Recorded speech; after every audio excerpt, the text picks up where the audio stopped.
let's loop in our panelists. In Gettysburg, we are joined by Klaus Larres, professor from the University of North Carolina at Chapel Hill. He's originally coming from Germany. And in Washington, D.C., John Sitilides, principal at Trilogy Advisors, LLC.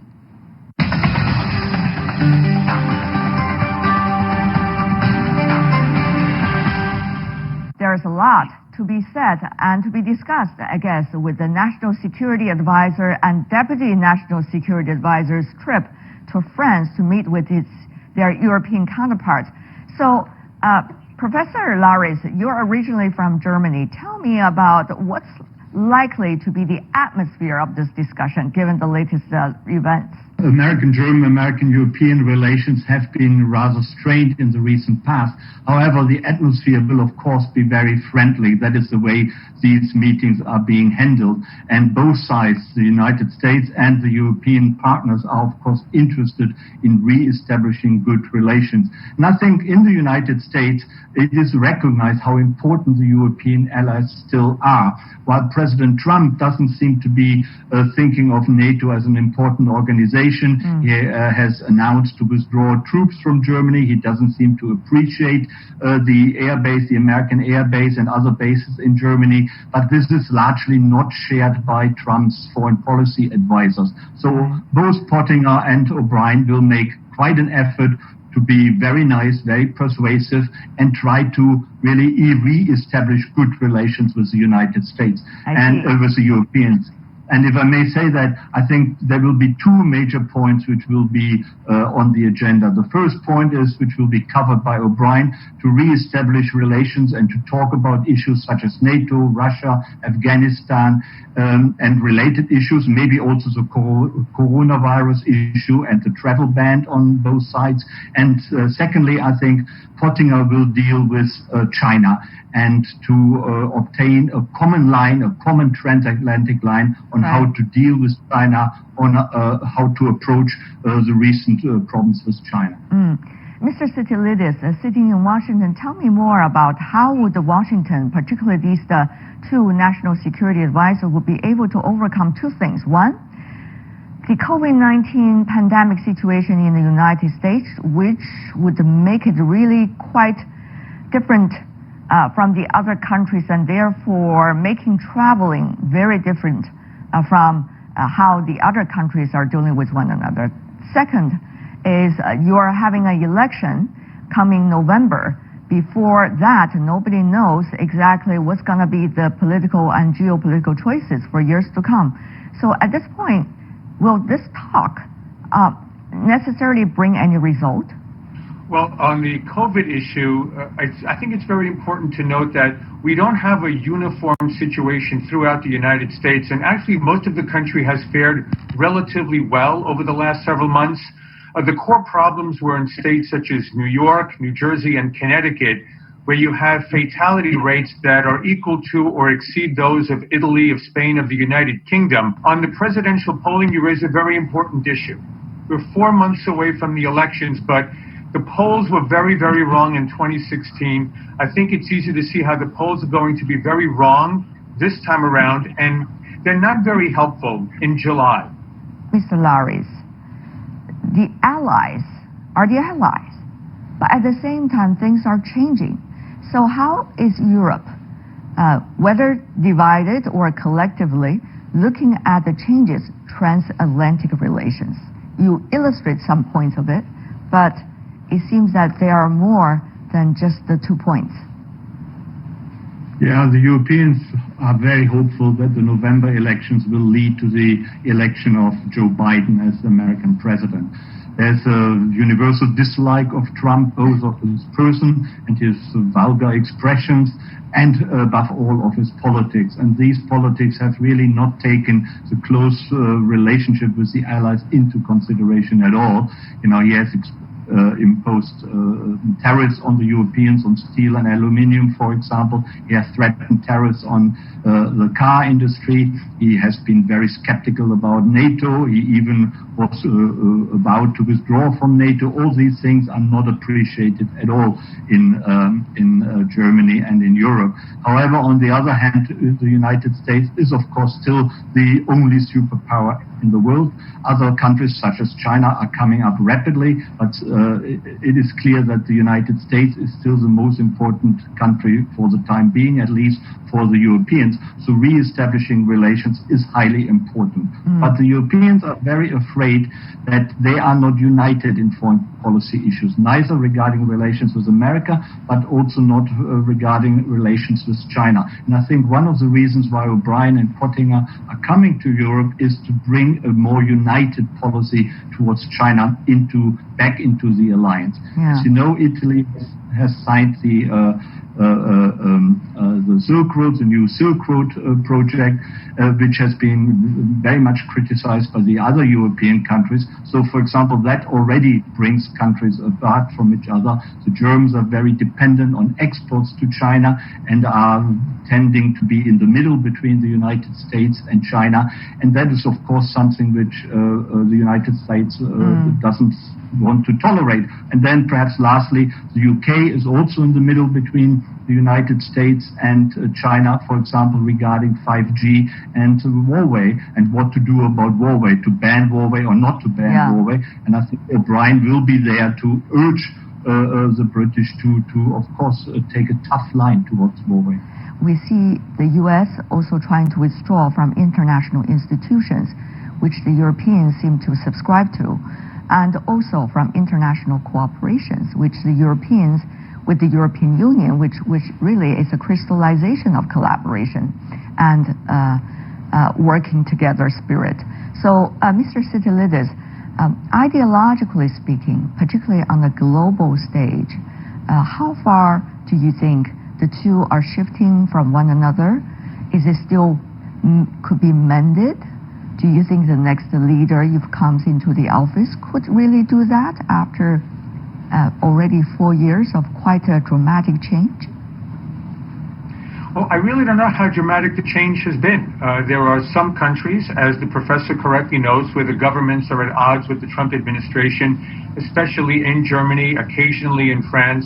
But I also see that you have in the United Kingdom a conservative prime minister who's very much in line with President Trump on many issues. If I could remind you, the UK is withdrawing from the EU, just for a footnote.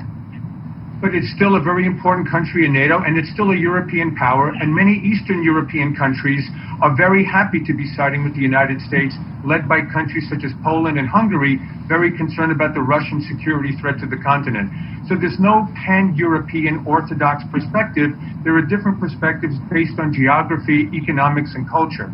But I think what's happening right now is that the Trump administration is building a bipartisan consensus in Washington that there has to be a new strategy for dealing with China, given what Washington sees as very aggressive behavior by China in Asia, in Europe, and worldwide. And as the professor correctly notes, Huawei is going to be at the core of that strategy. We already see probably that London is going to begin a multi-year phase-out of Huawei from its 3G and 4G systems and be banned from the UK going forward.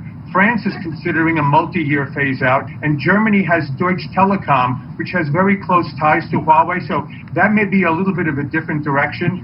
But the largest strategy was made clear by Robert O'Brien at a speech in Arizona a few weeks ago, the FBI director last week, and I think you'll see Secretary of State Pompeo and also the Justice Department head, the Attorney General William Barr, also laying out very important critiques of China. And this is going to be a growing sentiment in Washington, Republicans and Democrats alike. Mr. Larres, about that, will the European capitals kowtow to Washington's demands? Or the European capitals, even though they're very different from one another, are likely to come up with their own approach, no matter what it is, toward China? Yeah, that is, of course, a big question of the future and the big question which will be discussed in France. I think the Europeans don't know themselves. They don't want to take sides.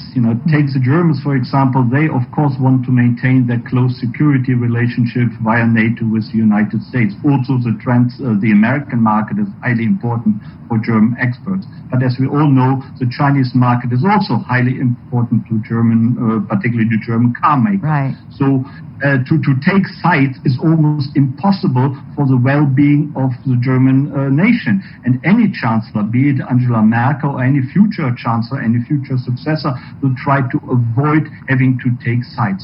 This requires a really cautious balancing act by any German politician between the two superpowers. Yeah. And that is essentially also the dilemma many other countries in Europe find themselves. I fully agree that the UK is, of course, led by a conservative prime minister who is somewhat close to Trump, certainly closer than Angela Merkel is. But also he will need the Chinese market.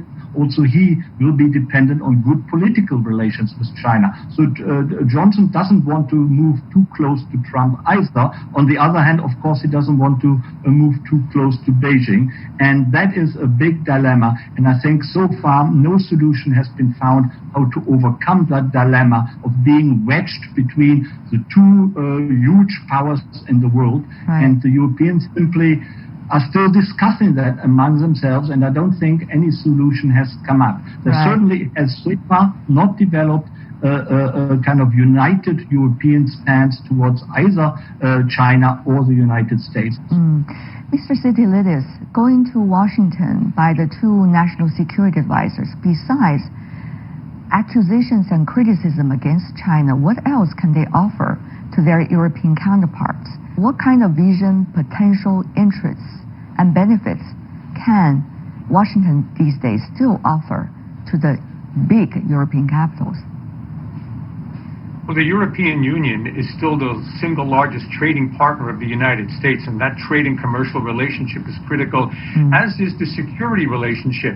And even where President Trump has talked about moving 9,000 or so troops out of Germany, they're not all leaving Europe. They'll be repositioned in Eastern Europe to deal with the Russian threat, and many of those will likely be repositioned to Asia to deal with what's seen as a growing China threat.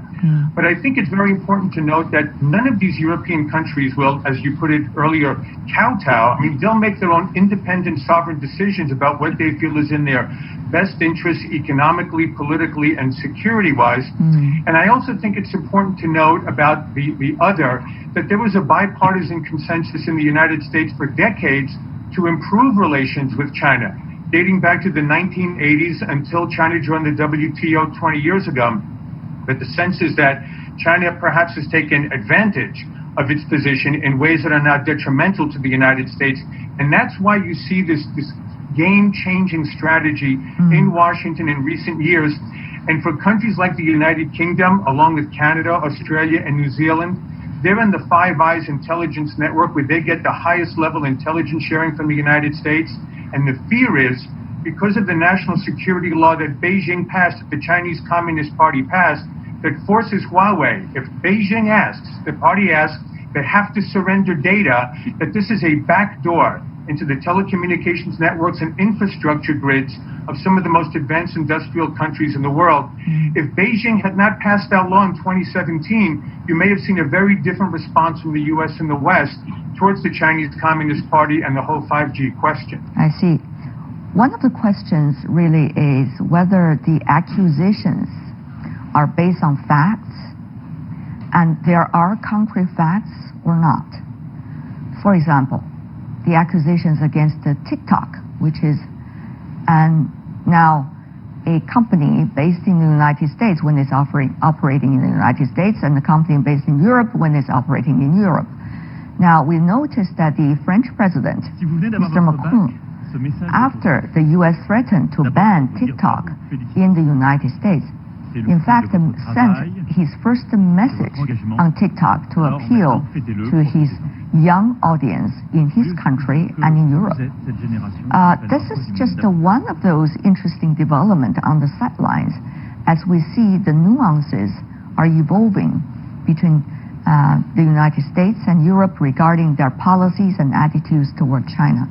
So, Mr. Larres, when the Europeans notice the very strong strategic points that China and the United States are looking at each other. Are the Europeans smart enough to hedge? And what way they should hedge for their biggest benefits? That is an interesting question. It's similar to earlier question, but still different. We all know that countries, including often, not always, but often Russia and China, do pursue disinformation campaigns, that also industrial espionage is being conducted by many nations in the world, including Europeans, but also by, for example, Russia and China. So it is understandable that developed industrial countries like the ones in Europe, but also the United States, are particularly careful about trying to avoid that. And they are suspicious regarding Huawei and TikTok and other things. Whether that is really justified, I'm not an engineer, I'm not a scientific advisor in these questions. I can't judge. But I think I would like to add one thing, that is, when I travel in China, I'm often asked, when will the Europeans give up on the United States? And I think this is an illusion, which is particularly widespread in China. I do not think that the European-American relationship, despite all the current strains, is actually going to break. The Europeans have to balance both sides. But that dilemma, or to be in the middle and make really both sides happy without selling your soul to either side and kowtowing, as you called it, which the Europeans do not want to do. They don't want to sell their soul. And the new European Commission President von der Leyen, a German, as you know, has emphasized that the European Union wants to become more active in geopolitics, wants to find its own path in geopolitical relations. This is, of course, an ambition which many European Commissions have had in the past, and it never has really happened. But the new EU Commission is very ambitious, is very targeted on that goal. And so I think perhaps the European Union will develop something which is a more independent role in international affairs, but that doesn't mean they will move very close to the Chinese orbit, or they will totally leave the American orbit. Yeah.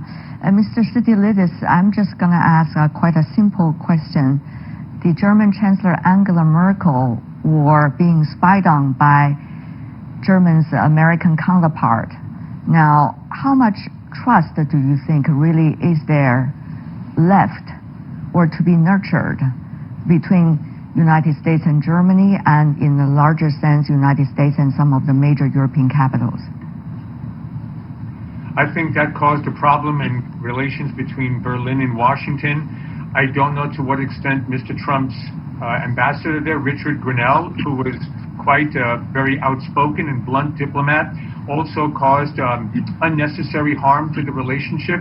But I think in many ways, as the professor notes, the bedrock interests of both Germany and the United States are still very much on a similar path, similar adherence to democratic processes, to security, to trade, and even the best of friends. And yes, we have had problems, there has been friction, and there's no guarantee that a Biden presidency would foster closer relations with Germany. But the German people simply are among the most anti-Trump in all of Europe. The polling is quite clear. But I think the larger issue is going to be what is in Germany's interest as the economic driver of the European Union.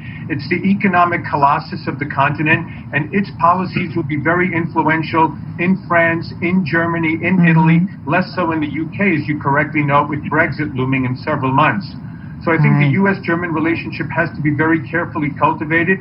And China aside, I think the issue of Russia is going to be very important in this relationship because of Germany's increasing dependence on Russia for natural gas, while it wants the U.S. to maintain a very sizable military footprint to protect it from Russia.